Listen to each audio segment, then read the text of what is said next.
We have Manolo here, Mondo here, Angelica here, and these are the pole vaulters. Would you guess that? Who'd have thought that you guys were pole vaulters indeed? And we were just talking off mic there about me having questions prepared, which is very rare for me to have questions prepared. So because you've said that, I've binned them, right? So now we're just going. So we're just freestyling from here on in, right? So if anything goes wrong, it's your fault. Yeah, in that sense. So let's start women first. Angelica, for you, 4 meters 80 so far this season.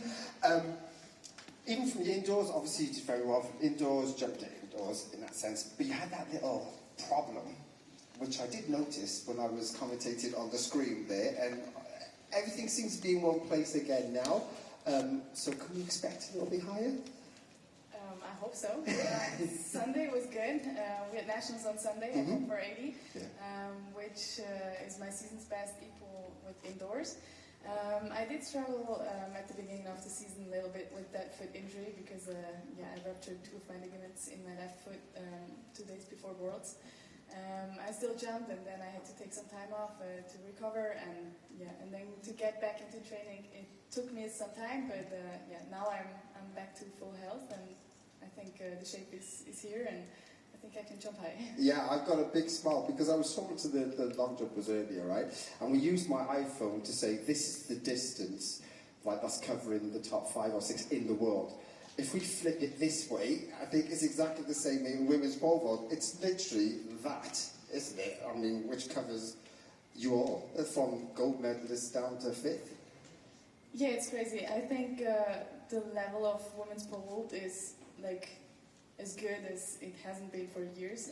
There's so many girls that can jump above 80, and I think that's cool because we can push each other. It's also a challenge because you have to perform when it matters the most, but I think that's what we're looking forward to do tomorrow and to do also in Tokyo. Great championships, Manolo, for you. I mean, let's take a deep breath there. It must have been pretty special because things just seem to click for you. And 6 meters and 8. Wow. Yeah, I mean, apparently this season has been a really good season for me. I mean, I've been healthy. I've been jumping over 6 meters. It's my 10th time this season jumping over 6. And being able to jump over 608 back home, I'm a nationals. It was a big thing because everyone came because the previous week I had Duplantis, and everyone came in to come and show some love and support all the athletes, and being able to come again next week and being able to jump over 608, is something special, and it was a very very very special moment for me and my family and my people because it's very important being able to give something special and being able to perform back home. So yeah, it was an amazing night. Do you know, forget Mondo's next to you, right? So when you jump that 608, we're in your brain going, where is he? Right? I'm ready for it. Where is he? He's not next to you now. Don't worry. You can just say it. As as pole vaulters, we're a big family. I mean, everyone knows men, women. We have Sam here showing some love. I mean, everyone just when we're achieving and setting new goals and doing PRs, everyone is generally we're very happy for each other because that means that we're evolving the sport. And besides Mondo, of course, he's done all these amazing things, but still we have so many guys that are able to jump over 6 and being able to have big fights. That means that Mondo, of course, is pushing the limits and is trying to push us, and we're chasing him. But everyone is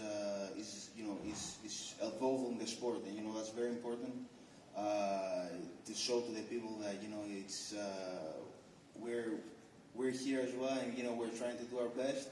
And everyone is watching pole vault, and Mondo wasn't in Lausanne last week, but everyone showed up. Everyone came. They showed some love, and that means that people are invested, in our sport, and that's very important.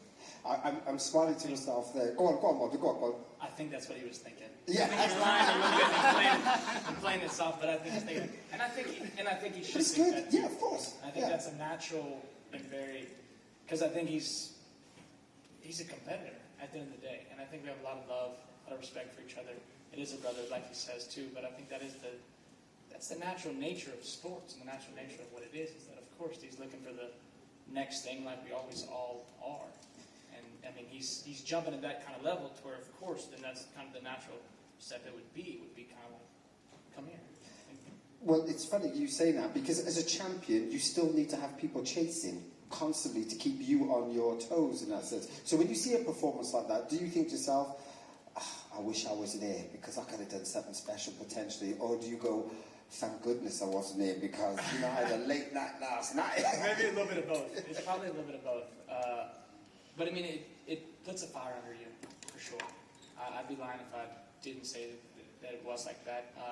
And watching videos like that, and it's like, I know that I need to be on my A game whenever I have Manolo there, and I know that I need to bring something even extra special to the table just to be able to, remain on top. And I think that's a really nice and healthy thing too, to go about it, because I think it requires me to really, just always be very sharp and be focused too. And I can't slack. And I think, a lot of these guys, they've been doing it for years too also, but I think he's taken it to a level that's higher than ever seen before, honestly.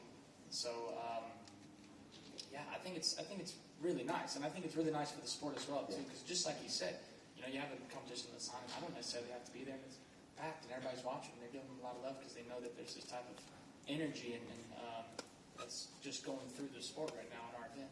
Yeah, it's for sure.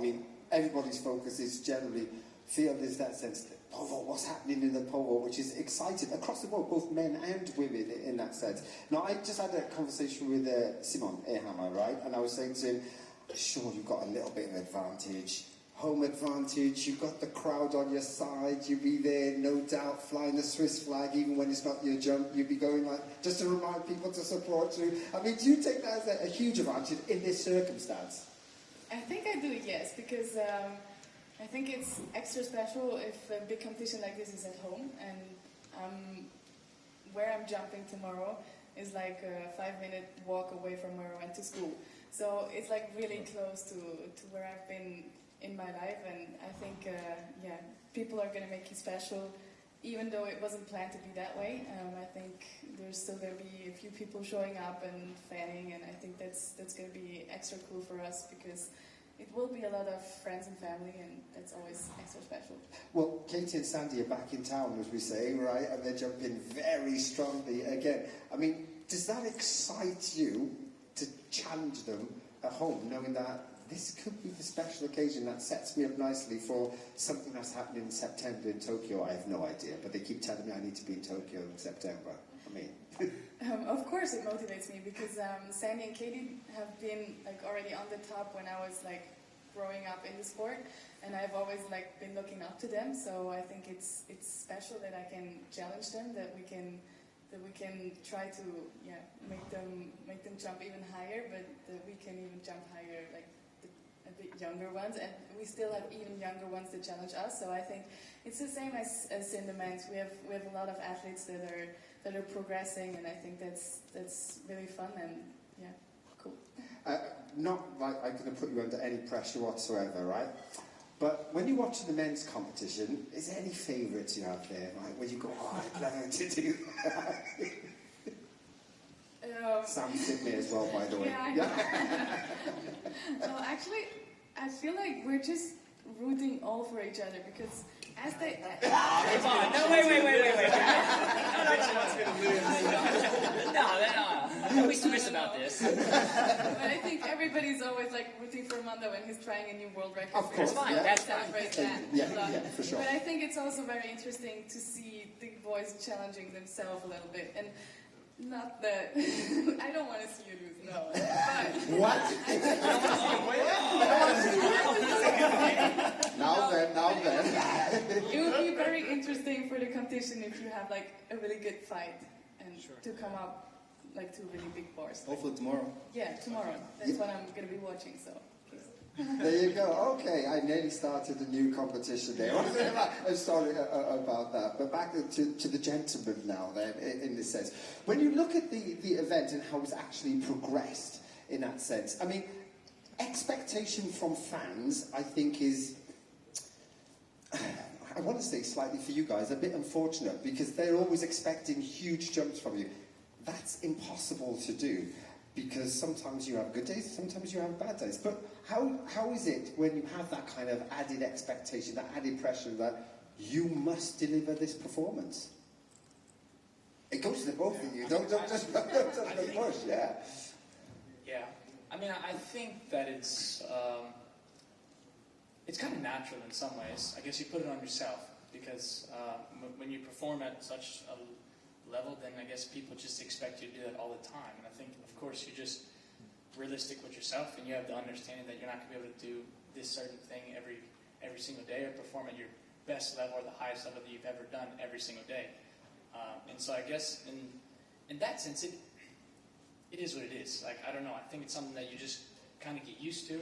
I think in some ways there is some good parts of it because it puts this added type of pressure on you to go and try to be better than even you think you could have imagined that you could have done that day. I think in some ways maybe it's a little bit tough. If people with signs says world record, it's pouring down rain outside. Yeah. And they're waving the thing. It's like, yeah, it's probably not going to happen today. And that just is what it is. But I think overall, I feel like for the most part, it's a good thing. And I think it's bringing people to watching us. They want to see us jumping high. They want to see great battles. They want to see us pushing it. And so I think for the most part, it's better than if people weren't interested. I think high expectations are better than no expectations. So I think that's a good problem, honestly. And their expectations are the same for you, because now they'll be thinking, well, you should be jumping 6 meters all the time. I'm pushing Mondo all the time. Why is he only jump 4 meters 10? Just for a random, right?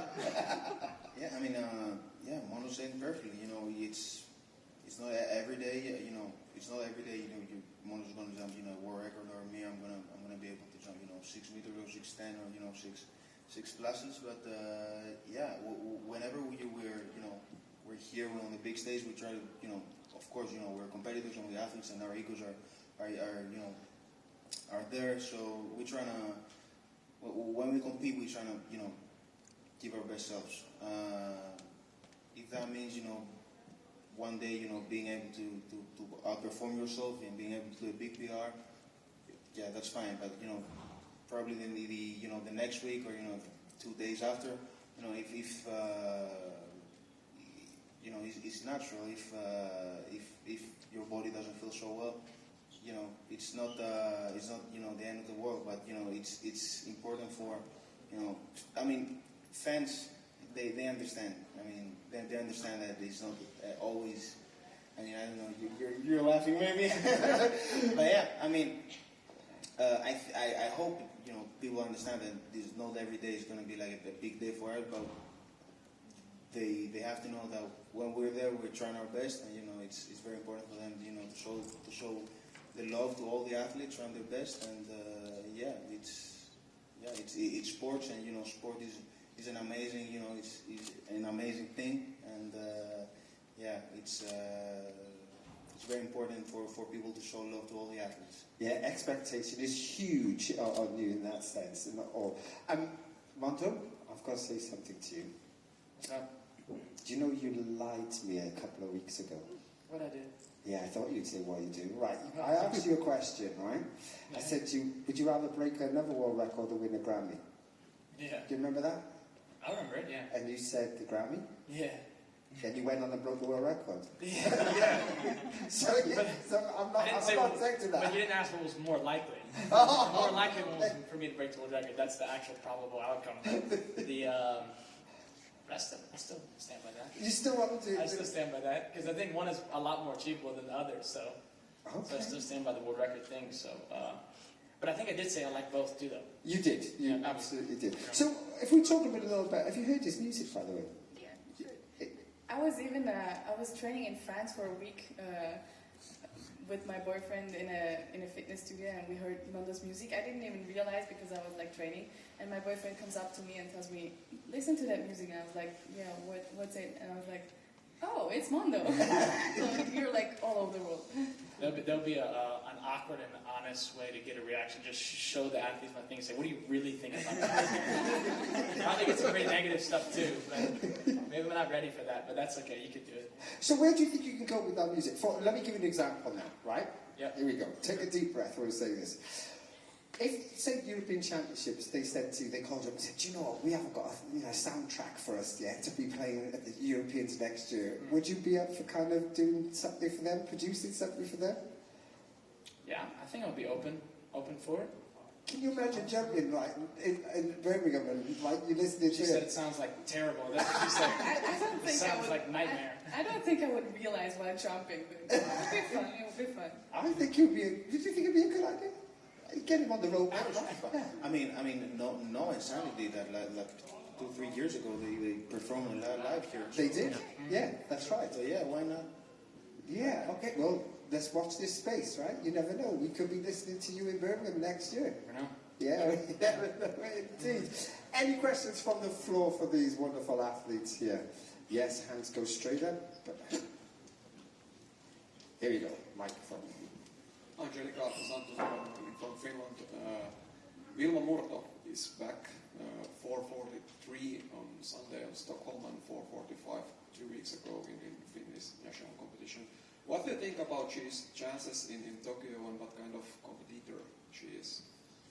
Well, I've known Vilma for a long time because we've always been competing together in the junior categories, and she's always been a strong competitor. So she's been she's been out for quite a moment. So it wasn't easy for her to get back in competition shape.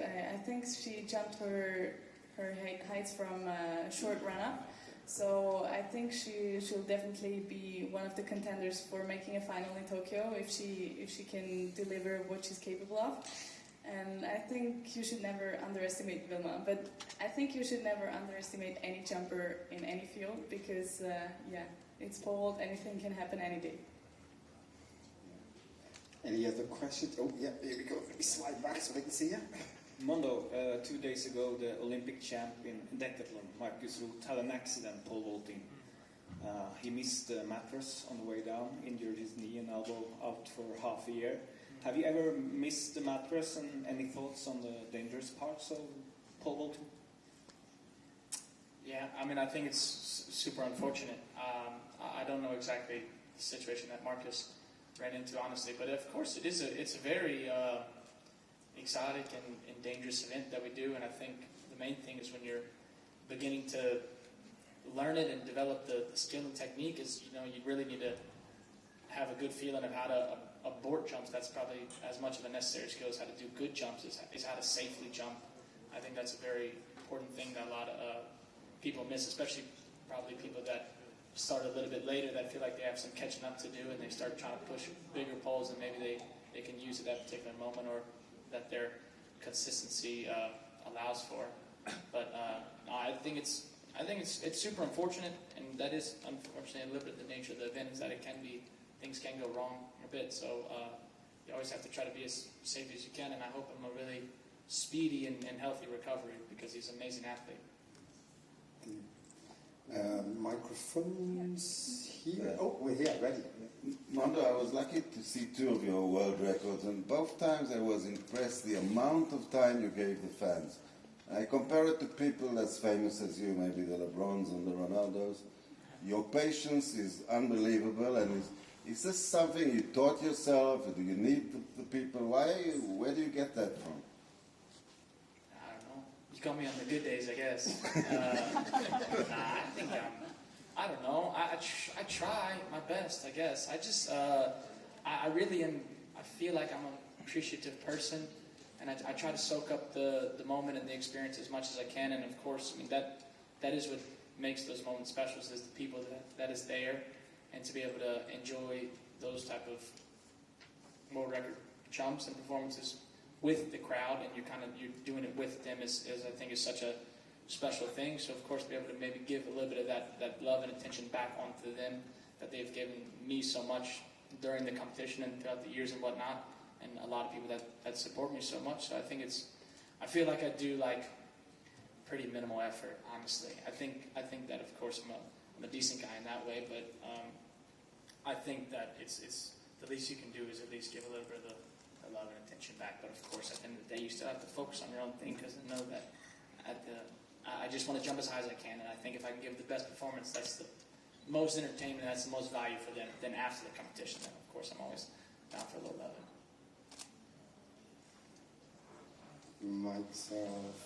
Yeah, there you go, right in front. Question for Mondo. Many Japanese fans are wondering if the historic 6.30 meter jump will happen tomorrow, or if it will happen in Tokyo. What do you think? I don't know. We'll see. Will it be you? hey, you never know, bro. Like, honestly, this dude's jumping insane. So I think that anything can happen. Maybe I try to maximize my days as much as I can, and if I feel like on the day that it's the day that I have the possibility and ability to break world record, then I'll try to do it, and I'll try to go after it. It would be amazing to do it here. It'd probably be even more amazing to do it in Tokyo. Honestly, I'm super excited to be back. It seemed like such a lovely and beautiful stadium that I didn't really get the full experience last time. So I'm super fired up to get like the real experience this time with real public and stands and energy in the crowd and whatnot. So that's going to be super, super sick, honestly. So, you know, if I was to do it there, then that would be amazing. That would be something special. There's the question at the back there. Oh, no, sorry, right at the front here first. Yeah. Question to all three of you, if I could, short answer maybe. These are really good times for pole vault, men's and women's. And I just wonder, as you travel around the world, whether you've picked up, whether that's translating into young kids starting to pick up a pole vault for the first time. Is that translating into perhaps inspiring the next generation? Well, I can talk for Switzerland. Here it definitely is the case. We have many young kids that want to take up pole vaulting, that start pole vaulting at a younger age. Also because of you. They all want to start very young, and some clubs, they don't even offer pole vault for young boys and girls. So there's a whole new community kind of building up, and also at Swiss Championships they've been raising the entry standard year by year, because we have so many pole vaulters getting into the competition that we had to cut the number of athletes, and so they have to raise the standard year by year, and that's actually a good sign, because their level is going up very quickly. Yeah, I mean, for sure, and I think the most beautiful part about it, especially I can speak from my experience like in Sweden, because of course, like a lot of these kids and whatnot, they look and me, blah blah blah, you know, whatever. But I feel like there's so many kids that I meet and whatnot that are so invested into the actual event as a whole too. I mean, like, talk to me. They want to talk to me about Manolo, how he's doing and whatnot. They want to talk to me about Sam. They want to talk to me about the whole event as a whole too. It's actually, I feel like almost for the most part, it's not even just solely about me, which I think is probably the best thing, to where it's really just about the event and the sport as a whole, because they really are so in tune with it and following it closely, which I think is really amazing and really the more sustainable probably approach to it as well. So definitely can see a difference in Sweden for sure, and of course I'm going to try to keep pushing that, because I think it is such a beautiful event. I think it's the most beautiful and entertaining event in track and field. I really truly do believe that, and I think tomorrow will be a good showcase of that also, when we have the women's start off and then us go right behind it in the city event, because it really is just a beautiful circus act that we do, and I think that we can entertain anybody anywhere in the world too with what we do. So that's a really good thing. Manolo, for you? I mean, since after the Olympics, I got my first Olympic medal. I've seen so much love from all the Greeks. We're very passionate, in sports. So yeah, a lot of kids have been following pole vault, and especially because of me and Mondo, of course, and a lot of women, because of Katerina Stefanidi and all the other female vaulters, you know, are starting, you know, slowly to try to be, you know, they're invested in pole vaulting, and you know, that's why I'm starting, you know, my own academy, my own pole vaulting academy in September. Yeah, it's going to be called Fly Academy, and yeah, I will try, you know, to give as much as I can to you know, to the community, to young people that want to start, you know, learning the world of pole vaulting, and yeah, I just want to, you know, give my love, you know, give all my knowledge, and you know, share all my experiences, and so that we can have in the future, in the next generation, try to have you know, the next Manolo, the next other Greek male or female pole vaulter. So yeah, this is something that I'm really excited about, and yeah, it's something that I do with love, and it's something that I'm trying to, you know, to give back to my country, and you know, my you know, in pole vault in general. So yeah. Yeah, and I think certainly the event's in very good hands with you three sitting here. So thank you very much for joining us today. It's been very enjoyable for me to be able to introduce our three wonderful guests. And of course, most importantly, try your best tomorrow for us, right? Fly high. I'm pretty sure you'll be capable.